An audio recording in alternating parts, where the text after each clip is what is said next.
Hey there, Kelly Berliner coming to you today from the Flint Mine Hill Archaeological Preserve. This is in the eastern region, so I'm here in the Hudson River Valley of New York, taking a quick look at the property just to make sure everything's in good condition. This is a particularly higher profile acquisition for us. It's a very impressive outcropping of Norman skill, chert, and shale. And so because of that, there's a tremendous amount of lithic material here, stone material, where indigenous people were coming for thousands of years to quarry stone that they would then turn into tools like projectile points, arrowheads, scrapers, so on and so forth. So an incredibly important resource for people living in this area for a very, very long time. So I'm here today doing a management check-in because I have meetings in the area and had a bit of time to stop by. Making sure that nobody is trespassing, nobody's collecting. It's absolutely illegal for anybody to be out here or pick up any materials.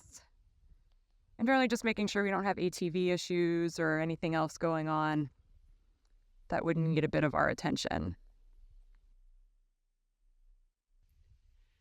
Now, as you can see, it's pretty tough to get up into the site based on that steep climb right behind me that I just did. So the site really is not accessible to the public. There are no facilities here. It's really difficult to get into. There's no interpretation. And so while we would like to maybe figure out a way to bring people here on a limited basis in the future, at this time, it's just too risky for the resource as well as for people who would be coming out here.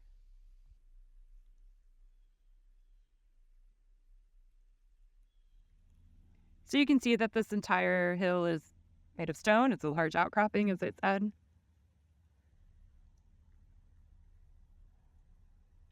And so there's a lot of research that could be done to understand where were people working here? Were they revisiting the same quarry pits? Were they making new pits? How are they choosing materials? It's very difficult to see on a video, but there are shallow pits here. You can kind of see maybe where the fallen leaves have collected. These are probably shallow quarry pits. So right in front of me here are a couple more of these small pits where quarrying took place.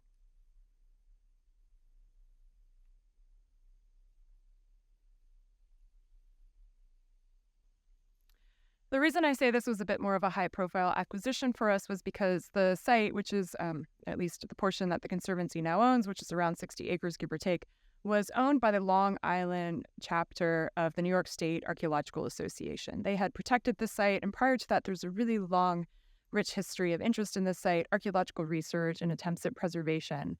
That particular chapter, though, of course, is located in Long Island, and so their ability to manage this property was a bit strained, and they weren't sure if they were the right owners for the long term, but they wanted to be able to fund their ongoing work with the Southold Indian Museum on Long Island. And so a large solar development project, which is called Flint Mine Solar, is taking place in the area. And as part of their mitigation, because these solar panels will cover a large area, so they had to do cultural resource management or archaeological testing on that land, part of the ultimate mitigation was for them to purchase this site from the Long Island chapter and then donate it to the Archaeological Conservancy. Because this was a bit of a complicated deal, it took many, many years. There's a lot of public outreach and interest, and of course, a lot of press releases. And so I get a lot of inquiries about this site. And while I would really love to ultimately do a longer virtual tour of the site out here, while I was popping up here for a management visit just to make sure everything looked okay, I wanted to give everyone a little bit of a chance to see it and experience it. I also really like to share this project a lot with our membership as well as with our partners across the country because it's a really great model for preservation, right? So here we had a partnership with the Archaeological Conservancy, the State Historic Preservation Office, who was handling review of the compliance for the solar project, Flint Mine Solar, of course, who's building the large solar array, as well as the former owner, the Long Island chapter of the New York State Archaeological Association. And so this is a really great opportunity to do creative mitigation, to see that a really incredibly important site would be preserved as part of this whole development process. And so I think it's a really excellent model for how the Conservancy can come in and be an option for these developers. In this case, it was a little interesting because it wasn't that the developer already owned the land, but they were able to acquire it and then donate it. But there are many other situations where we serve as the holder of land when a developer is unable to develop something because a site is there or it's part of mitigation or avoidance. The Conservancy can be a really wonderful partner for making sure that property gets into preservation ownership and will also then be available for research and other educational purposes. But this is a really important thing about Conservancy preserves. Some of them are open to the public all the time. Some are open some of the time. Some are only open upon request. And some are pretty sensitive or difficult to access. And Flint Mine Hill kind of falls into this latter category. It's not developed for public access. It's quite dangerous. There's no parking. There's no interpretation, all these things that I've already stated. So we're actually able to bring more information to people about the site through YouTube, through our website, and just sharing material about it. So again, even though it is a fairly high-profile site, it is privately owned and protected by the Archaeological Conservancy.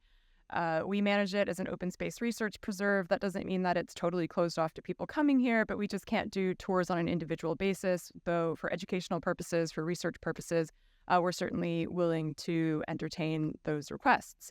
But again, the reality is it's really difficult to get up here. It's a really steep hill, and there's not a lot to see. You can see a little bit of these quarry pits, but they're largely covered with leaves that have fallen off the trees over many years. It's not like there are artifacts on the ground. People were quarrying material and then taking it down into the valley, down below to other sites that are down there to actually make that into tools. So it's not like there are a ton of artifacts up here either. But it's incredibly important for sourcing lithic material to see how far are people taking this material? Are they trading it within a broader region? And so that's incredibly important for archaeological research and understanding trade networks and lithic resourcing and so on.